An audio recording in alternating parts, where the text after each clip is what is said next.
Assalamualaikum warahmatullahi wabarakatuh. Pada perkuliahan bisnis internasional hari ini, kelompok kami akan mempresentasikan materi tentang Global Human Resource Management.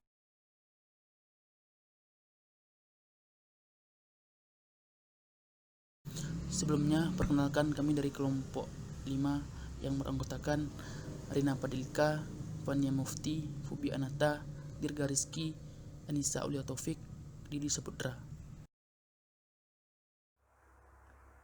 Baiklah, saya akan menjelaskan pada peran strategis Human Resource Management global mengelola tenaga kerja global.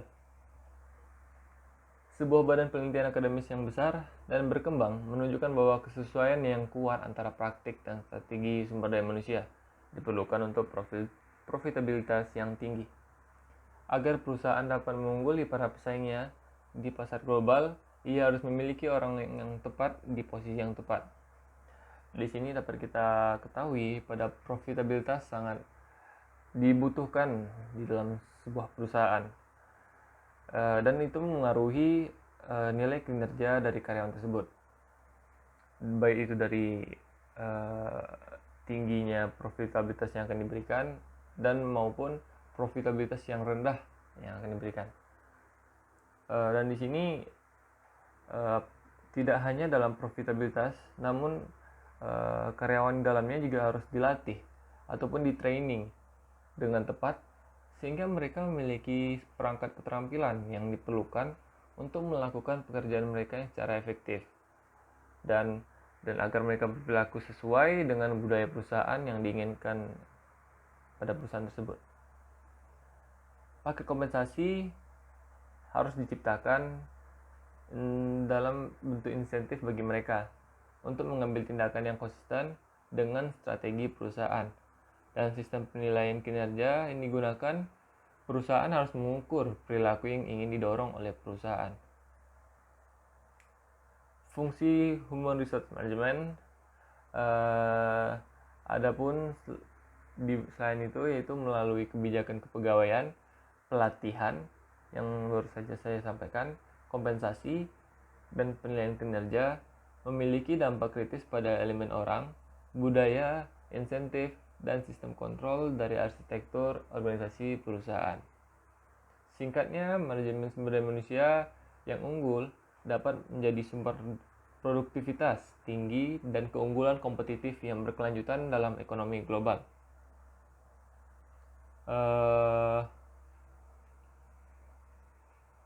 Di sini terdapat juga 4 strategi yang dilakukan oleh bisnis internasional.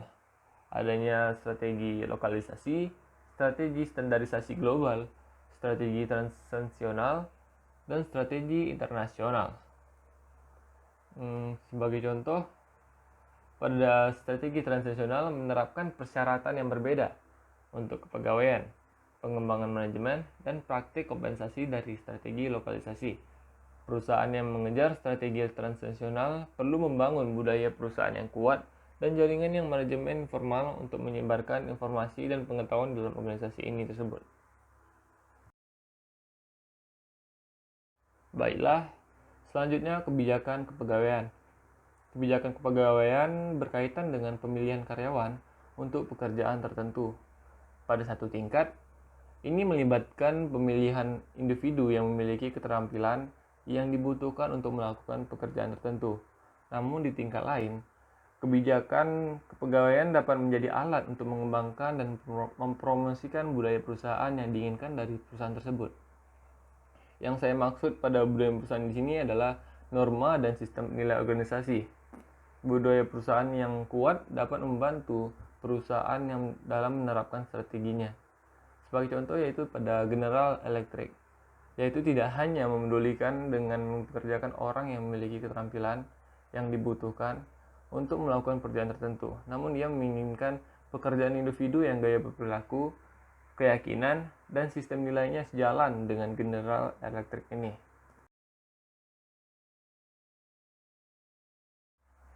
Jenis kebijakan kepegawaian. Ada 3 jenis kebijakan kepegawaian dalam bisnis internasional, yaitu pertama pendekatan etnosentris, yang kedua pendekatan polisentris, dan ketiga pendekatan geosentris. Pertama saya akan menjelaskan pada pendekatan etnosentris. Kebijakan kepegawaian etnosentris adalah kebijakan di mana semua posisi manajemen kunci diisi oleh warga negara induknya. Praktik ini pernah tersebar luas pada satu waktu. Saat ini, terdapat bukti bahwa ketika perusahaan Cina berkembang secara internasional, mereka juga menggunakan kebijakan staf etnosentris dalam operasi luar negeri mereka. Perusahaan yang mengejar kebijakan staf etnosentris ini terdapat 3 alasan. Yang pertama, perusahaan mungkin percaya bahwa negara tuan rumah kekurangan individu yang memenuhi syarat untuk mengisi posisi manajemen senior. Yang kedua, perusahaan mungkin terlihat kebijakan staf etnosentris sebagai cara terbaik untuk mempertahankan budaya perusahaan yang bersatu. Sebagai contoh, banyak perusahaan Jepang secara tradisional lebih suka operasi luar negeri. Mereka dipimpin oleh manajer ekspatriat. Ketiga, yaitu perusahaan mencoba untuk menciptakan nilai dengan mentransfer kompetensi inti ke operasi asing. Seperti perusahaan yang mengejar strategi internasional mungkin percaya bahwa cara terbaik untuk melakukan ini adalah dengan mentransfer warga negara induk yang memiliki pengetahuan tentang kompetensi itu. Dan terlepas dari alasan untuk menerapkan kebijakan staf etnosentris, terdapat juga kebijakan yang semakin berkurang di sebagian besar bisnis internasional karena 2 alasan. Yang pertama, kebijakan kepegawaian etnosentris membatasi peluang kemajuan bagi warga negara tuan rumah. Hal ini dapat menyebabkan kebencian, produktivitas yang lebih rendah, dan peningkatan omset yang diantara kelompok tersebut. Kedua, kebijakan etnosentris dapat menyebabkan miopia budaya. Yang dimaksud miopia budaya di sini yaitu kegagalan perusahaan untuk memahami perbedaan budaya negara tuan rumah yang memerlukan pendekatan berbeda untuk pemasaran dan manajemen. Adaptasi manajer ekspatriat bisa memakan waktu lama, di mana mereka bisa membuat kesalahan yang besar. Kedua, yaitu adanya pendekatan polisentris. Kebijakan kepegawaian polisentrik atau polisentris mengharuskan warga negara tuan rumah direkrut untuk mengelola anak perusahaan. Sementara warga negara induk menempati posisi kunci di kantor pusat perusahaan. Dalam banyak hal, pendekatan polisentris merupakan respons terhadap kekurangan pendekatan etnosentris. Salah satu keuntungan dari mengadopsi pendekatan polisentris adalah bahwa perusahaan cenderung tidak menderita miopia budaya. Manajer negara tuan rumah tidak mungkin membuat kesalahan yang timbul dari kesalahpahaman budaya yang rentan terhadap manajer ekspatriat. Dan yang keuntungan kedua adalah bahwa pendekatan polisentris mungkin lebih murah untuk diterapkan dan mengurangi biaya ciptaan nilai. Dan pendekatan polisentris ini juga memiliki kekurangan. Salah satunya, warga negara tuan rumah memiliki kesempatan terbatas untuk mendapatkan pengalaman di luar negeri atau di luar negara mereka sendiri, dan dengan demikian tidak dapat berkembang melampaui posisi senior di anak perusahaan mereka sendiri. Yang ketiga, yaitu pendekatan geosentris. Kebijakan kepegawaian geosentris mencari orang-orang terbaik untuk pekerjaan utama di seluruh organisasi, terlepas dari kebangsaannya. Kebijakan ini memiliki sejumlah keunggulan. Yang pertama, memungkinkan perusahaan untuk memanfaatkan sumber daya manusianya dengan sebaik-baiknya. Dan yang kedua, yang lebih penting, kebijakan geosentris memungkinkan perusahaan membangun kader eksekutif internasional yang merasa betah bekerja di sejumlah budaya. Perusahaan yang mengejar kebijakan kepegawaian geosentris mungkin lebih mampu menciptakan nilai dari pencarian kurva pengalaman dan ekonomi lokasi dan dari transfer multidireksional kompetensi inti daripada perusahaan yang mengejar kebijakan kepegawaian lainnya. Namun terdapat juga sejumlah masalah membatasi kemampuan perusahaan yang mengejar kebijakan geosentris ini. Banyak negara ingin anak perusahaan mempekerjakan warga negaranya untuk mencapai tujuan ini. Mereka menggunakan undang-undang imigrasi untuk mewajibkan pekerjaan warga negara tuan rumah jika mereka bersedia dalam rumah yang memadai dan memiliki keterampilan yang diperlukan. Sebagian besar negara, termasuk Amerika Serikat, mewajibkan perusahaan untuk memberikan dokumentasi ekstensif jika mereka ingin mempekerjakan warga negara asing, bukan warga negara lokal. Dokumentasi ini bisa memakan waktu mahal, dan terkadang sia-sia. Dan juga biaya pelatihan dan relokasi meningkat saat memindahkan manajer dari satu negara ke negara lainnya. Baik, saya Nisa Oleh Taufik akan menjelaskan LO3 tentang jelaskan mengapa manajer mungkin gagal berkembang dalam posting asing. Yang pertama, kita harus tahu apa itu manajer ekspatriat. Ekspatriat adalah warga negara dari satu negara yang bekerja di negara lain. Terkadang istilah lainnya adalah expatriates, digunakan untuk mengidentifikasi sebagian ekspatriat yang merupakan warga negara asing yang bekerja di negara asal perusahaan multinasional mereka. Tingkat kegagalan ekspatriat. Kegagalan ekspatriat merupakan kegagalan kebijakan pemilihan perusahaan untuk mengidentifikasi individu yang tidak akan berkembang di luar negeri. Konsekuensinya termasuk pengembalian prematur dari penempatan di luar negeri yang tingkat pengunduran diri yang tinggi.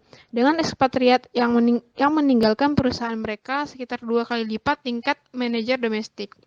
Salah satu cara untuk mengurangi tingkat kegagalan ekspatriat adalah dengan memperbaiki prosedur seleksi untuk menyaring kandidat yang tidak pantas.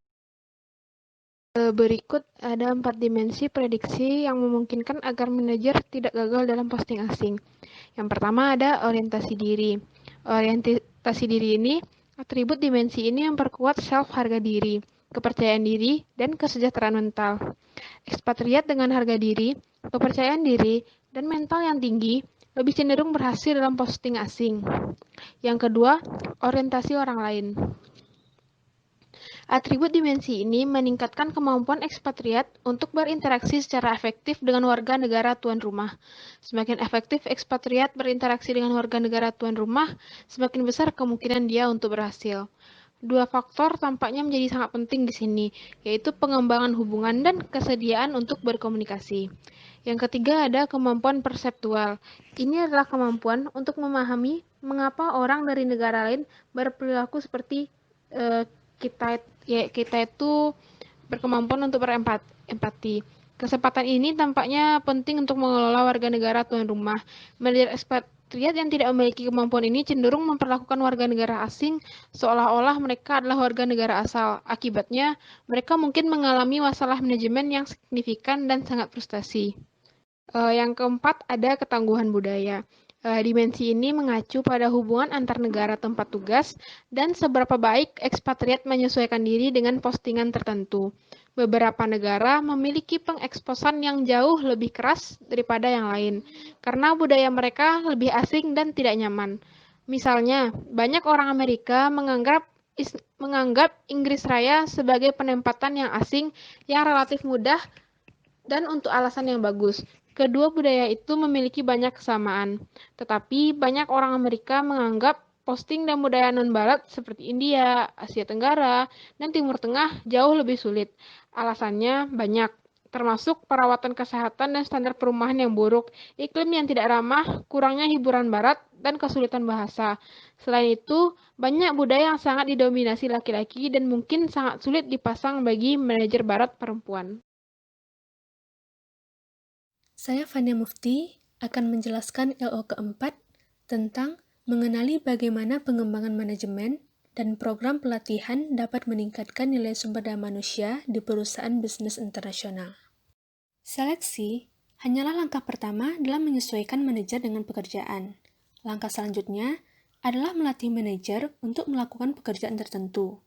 Misalnya, program pelatihan intensif dapat digunakan untuk memberi manajer ekspatriat keterampilan yang diperlukan untuk sukses dalam penempatan di luar negeri. Bagaimanapun, pengembangan manajemen adalah konsep yang lebih luas. Ini dimaksudkan untuk mengembangkan keterampilan manajer selama karirnya dengan perusahaan. Jadi, sebagai bagian dari program pengembangan manajemen, seorang manajer mungkin akan dikirim ke beberapa posisi asing selama beberapa tahun untuk membangun kepekaan dan pengalaman lintas budaya. Pada saat yang sama, manajer bersama dengan manajer lain di perusahaan dapat menghadiri program pendidikan manajemen secara berkala. Pemikiran di balik pengalihan pekerjaan adalah bahwa pengalaman internasional yang luas akan meningkatkan keterampilan manajemen dan kepemimpinan para eksekutif.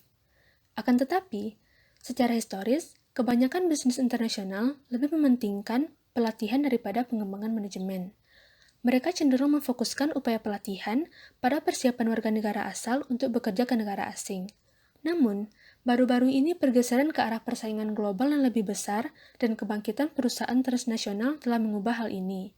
Semakin umum bagi perusahaan untuk memberikan program pengembangan manajemen. Selain itu, pengembangan manajemen dipandang sebagai alat untuk membantu perusahaan mencapai tujuan strategisnya.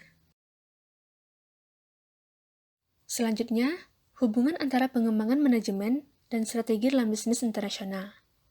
Yang pertama, pelatihan untuk manajer ekspatriat. Dua alasan yang paling umum dalam kegagalan ekspatriat adalah ketidakmampuan pasangan manajer untuk menyesuaikan diri dengan lingkungan asing. Dan yang kedua, ketidakmampuan manajer sendiri untuk menyesuaikan diri dengan lingkungan asing. Pelatihan dapat membantu manajer dan pasangannya untuk mengatasi kedua masalah ini. Pelatihan yang dilakukan seperti pelatihan budaya, pelatihan bahasa, dan pelatihan praktik, yang mana semua pelatihan tersebut dapat mengurangi kegagalan ekspatriat. Pelatihan budaya. Pelatihan budaya berupaya menumbuhkan apresiasi terhadap budaya negara tuan rumah. Keyakinannya adalah bahwa memahami budaya negara tuan rumah akan membantu manajer berempati dengan budaya tersebut, yang kemudian akan meningkatkan keefektifannya dalam berurusan dengan warga negara tuan rumah. Telah disarankan bahwa ekspatriat harus menerima pelatihan tentang budaya, sejarah, politik, ekonomi, agama, praktik sosial, dan bisnis negara tuan rumah. Jika memungkinkan, perusahaan juga disarankan dapat mengatur perjalanan pengenalan untuk calon ekspatriat ke negara tuan rumah. Pelatihan bahasa. Bahasa Inggris adalah bahasa bisnis dunia, yang mana sangat mungkin untuk menjalankan bisnis di seluruh dunia hanya dengan menggunakan bahasa Inggris. Akan tetapi, terlepas dari itu, ketergantungan eksklusif pada bahasa Inggris bisa jadi dapat mengurangi kemampuan manajer ekspatriat untuk berinteraksi dengan warga negara tuan rumah. Akan lebih baik jika ekspatriat juga mampu memahami dan berkomunikasi dengan bahasa negara tuan rumah, agar dapat lebih efektif membangun hubungan dengan karyawan lokal dan meningkatkan efektivitas manajer. Pelatihan praktik. Pelatihan praktik ditujukan untuk membantu manajer dan keluarga ekspatriat yang akan memudahkan mereka dalam kehidupan sehari-hari di negara tuan rumah. Semakin cepat rutinitas dibuat, semakin baik prospek ekspatriat dan keluarganya akan berhasil beradaptasi. Salah satu kebutuhan kritisnya adalah dukungan jaringan pertemanan untuk ekspatriat. Jika ada komunitas ekspatriat, perusahaan seringkali mencurahkan banyak upaya untuk memastikan keluarga ekspatriat baru dengan cepat diintegrasikan ke dalam grup itu. Komunitas ekspatriat dapat menjadi sumber dukungan dan informasi yang berguna dan sangat berharga dalam membantu keluarga beradaptasi dengan budaya asing. Poin yang kedua, repatriasi ekspatriat. Masalah yang sebagian besar terlewatkan, tetapi sangat penting dalam pelatihan dan pengembangan manajer ekspatriat adalah mempersiapkan mereka untuk pulang kembali ke organisasi negara asal mereka. Pemulangan harus dilihat sebagai mata rantai terakhir dalam proses terintegrasi yang menghubungkan seleksi yang baik dan pelatihan lintas budaya. Namun, alih-alih untuk berbagi pengetahuan dan mendorong manajer berkinerja tinggi untuk mengambil jalur karir internasional yang sama, ekspatriat terlalu sering menghadapi skenario yang berbeda. Seringkali, ketika mereka kembali ke negara asal setelah bertugas di luar negeri, mereka menghadapi organisasi yang tidak tahu apa yang telah mereka lakukan selama beberapa tahun terakhir, tidak tahu bagaimana menggunakan pengetahuan baru mereka, dan tidak terlalu peduli. Dalam kasus terburuk, karyawan yang masuk kembali harus mencari pekerjaan atau perusahaan akan membuat posisi siaga yang tidak menggunakan keterampilan dan kemampuan ekspatriat dan gagal memanfaatkan investasi bisnis yang telah dibuat perusahaan pada individu tersebut. Kunci untuk memecahkan masalah ini adalah perencanaan sumber daya manusia yang baik. Sama seperti fungsi manajemen sumber daya manusia yang perlu mengembangkan program seleksi dan pelatihan yang baik untuk ekspatriatnya. Fungsi MSDM juga perlu mengembangkan program yang baik untuk mengintegrasikan kembali ekspatriat ke kehidupan kerja dalam organisasi negara asal mereka, untuk mempersiapkan mereka menghadapi perubahan dalam landscape fisik dan profesional mereka, dan untuk memanfaatkan pengetahuan yang mereka peroleh selama berada di luar negeri. Poin yang ketiga, pengembangan dan strategi manajemen. Program pengembangan manajemen dirancang untuk meningkatkan tingkat keterampilan manajer secara keseluruhan melalui perpaduan pendidikan manajemen yang berkelanjutan dan rotasi manajer melalui sejumlah pekerjaan di dalam perusahaan untuk memberi mereka pengalaman yang bervariasi. Mereka berusaha untuk meningkatkan produktivitas dan kualitas sumber daya manajemen perusahaan secara keseluruhan. Bisnis internasional semakin menggunakan pengembangan manajemen sebagai alat strategis. Hal ini terutama berlaku pada perusahaan yang mengejar strategi transnasional. Perusahaan semacam ini membutuhkan budaya perusahaan pemersatu yang kuat dan jaringan manajemen informal untuk membantu dalam koordinasi dan kontrol.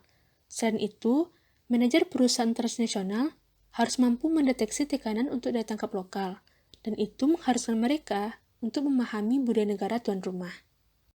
Program pengembangan manajemen juga membantu membangun budaya perusahaan yang menyatukan dengan mensosialisasikan manajer baru ke dalam norma dan sistem nilai perusahaan. Menyatukan manajer di satu lokasi untuk waktu yang lama dan merotasi mereka melalui pekerjaan yang berbeda di beberapa negara membantu perusahaan membangun jaringan manajemen informal. Jaringan seperti itu kemudian dapat digunakan sebagai saluran untuk bertukar pengetahuan yang meningkatkan kinerja yang berharga dalam organisasi. Saya Rina Patlika akan menjelaskan LO yang kelima, yaitu tentang bagaimana dan mengapa sistem penilaian kinerja dapat bervariasi di berbagai negara. Yang pertama yaitu penilaian kinerja.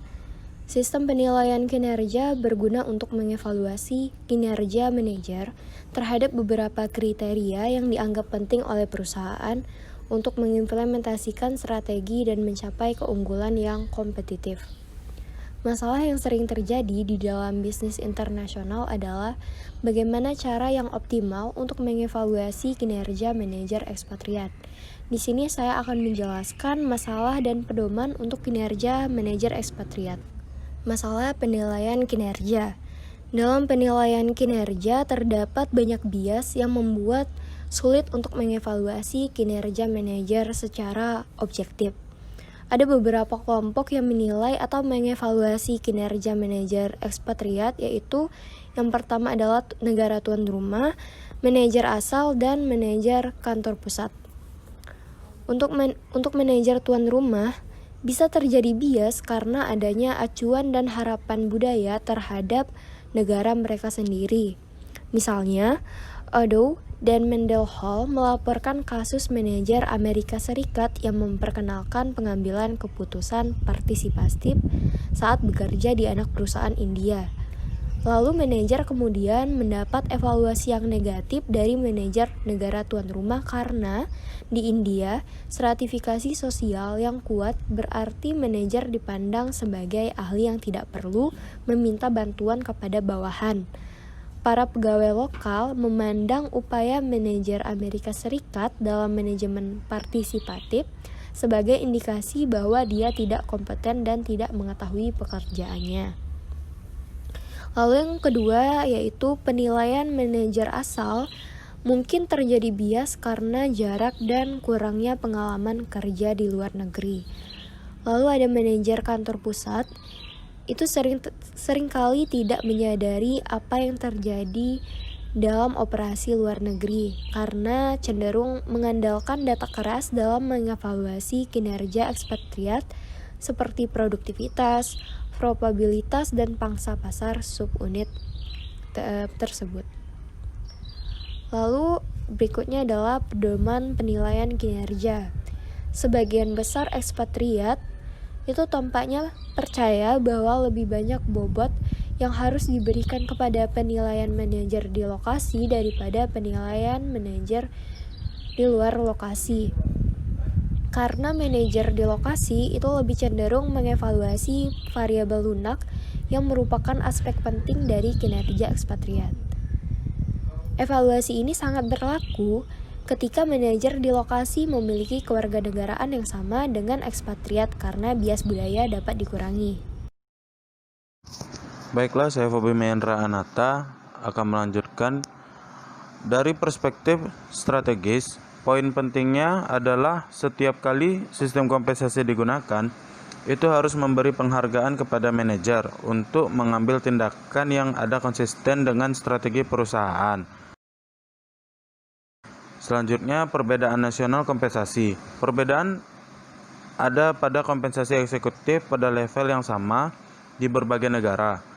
Hasil survei yang dilakukan Towers Watson misalnya menunjukkan bahwa CEO AS mendapatkan rata-rata kira-kira 2 kali lipat dari CEO non-AS. Seorang geosen, kebijakan kepegawaian yang rumit sejalan dengan strategi transnasional. Selanjutnya, komponen paket kompensasi ekspatriat yang khas adalah gaji pokok, premi jasa luar negeri, tunjangan berbagai jenis, dan selisih pajak. Paket kompensasi total seseorang ekspatriat mungkin berjumlah 3 kali lipat dari biaya yang dikeluarkan untuk perusahaan dalam posting di negara asalnya. Selanjutnya, gaji pokok ekspatriat biasanya harus dalam kisaran yang sama dengan gaji pokok untuk posisi serupa di negara asalnya pada saat yang sama. Sementara ekspatriat mungkin memiliki gaji pokok yang akan dia miliki di negara asalnya. Warga negara asing di bekas lokasi patriat belum tentu mendapatkan tingkat gaji yang sama. Selanjutnya, manfaat. Banyak perusahaan juga memastikan bahwa ekspatriat mereka menerima tingkat perawatan medis dan pena yang sama. Manfaat sion di luar negeri yang mereka terima di rumah. Ini bisa mahal bagi perusahaan karena banyak manfaat yang dapat dikurangkan dari pajak untuk perusahaan di negara asal mungkin tidak dapat dikurangkan ke luar negeri. Selanjutnya, ada sejumlah alasan untuk berpikir bahwa tenaga kerja yang beragam akan meningkatkan kinerja. Pertama, bakat yang beragam membawa wawasan ke dalam kebutuhan basis pelanggan yang beragam. Itu kelompok manajemen homogen yang secara eksklusif terdiri dari laki-laki kulit putih tidak bisa. Kedua, perusahaan dengan basis karyawan yang homogen kurang dimanfaatkan mencari bakat untuk ditemukan di antar wanita dan minoritas. Yang ketiga, saat pelanggan mengatur beragam, pelanggan tersebut mungkin menghargai makan berinteraksi dengan perusahaan yang karyawannya mirip dengan mereka, dan oleh karena itu memiliki pemahaman yang lebih baik tentang kebutuhan, selera, dan preferensi mereka. Kemudian yang terakhir, yang keempat, tenaga kerja yang beragam dapat meningkatkan citra merek suatu perusahaan, mendirikan lingkaran kebajikan di mana ia melakukannya lebih baik di antara kumpulan pelanggannya, dan lebih mampu menarik talenta terbaik dari kalangan wanita dan minoritas. Saya Ridi Saputra akan menyampaikan materi tentang LO7, yaitu pahamilah bagaimana tenaga kerja yang terorganisir dapat mempengaruhi pilihan strategi di perusahaan bisnis internasional. Fungsi HRM dalam bisnis internasional biasanya bertanggung jawab atas hubungan perusahaan internasional dari perspektif strategis. Masalah utama dalam hubungan perusahaan internasional adalah sejauh mana tenaga kerja yang terorganisir dapat melakukannya. Batasi pilihan bisnis internasional, kemampuan perusahaan untuk mengintegrasikan dan mengkonsolidasikan operasi globалnya. Yang pertama, keprihatinan tenaga kerja terorganisasi. Serikat pekerjaan umumnya perusahaan untuk mendapatkan gaji yang lebih baik, keamanan pekerjaan yang lebih baik, dan kondisi pekerjaan yang lebih baik untuk mereka anggota melalui perundingan bersama dengan manajemen. Daya tawar serikat pekerjaan sebagian besar berasal dari kemampuan mereka untuk mengancam atau mengganggu produksi, baik dengan memogokkan atau membentuk protes kerja lain, misalnya menolak untuk bekerja lembur. Ancaman ini dapat dipercaya bagaimanapun hanya selama manajemen tidak memiliki alternatif. Yang kedua, strategi tenaga kerjaan terorganisasi. Tenaga kerja yang terorganisasi dapat menanggapi peningkatannya daya tawar perusahaan multinasional dengan melakukan 3 tindakan. Yang pertama, mencoba membangun organisasi perubahan internasional. Yang kedua, melobi undang-undang nasional untuk membatasi perusahaan multinasional. Yang ketiga, mencoba mencapai peraturan internasional tentang perusahaan multinasional melalui organisasi seperti Perserikatan Bangsa-Bangsa atau PBB. Perusahaan multinasional melalui organisasi seperti PBB, upaya ini belum terlalu berhasil. Pada tahun 1960-an, tenaga kerja terorganisir mulai mendirikan Sekretariat Perdagangan Internasional atau ITS untuk menyediakan hubungan di seluruh dunia bagi serikat nasional dalam industri tertentu. Tujuan jangka panjang adalah untuk dapat melakukan tawar-menawar secara transnasional dengan perusahaan multinasional. Yang ketiga, pendekatan hubungan ketenaga kerjaan. Bisnis internasional sangat berbeda dalam pendekatan mereka terhadap hubungan perburuhan internasional. Utama perbedaan adalah sejauh mana aktivitas hubungan kerja dipusatkan atau disentralisasikan. Secara historis, kebanyakan bisnis internasional telah mendesentralisasikan aktivitas hubungan perburuhan internasional ke luar negeri atau perusahaan karena undang-undang perburuhan. Kekuatan serikat dan sifat tawar-menawar kolektif sangat bervariasi dari suatu negara ke negara lain. Sekian hasil diskusi dari kelompok kami. Kami mohon maaf apabila ada kesalahan dalam penyampaian materi atau dalam penyampaian kata-kata. Kami akhiri dengan membacakan Wassalamualaikum warahmatullahi wabarakatuh.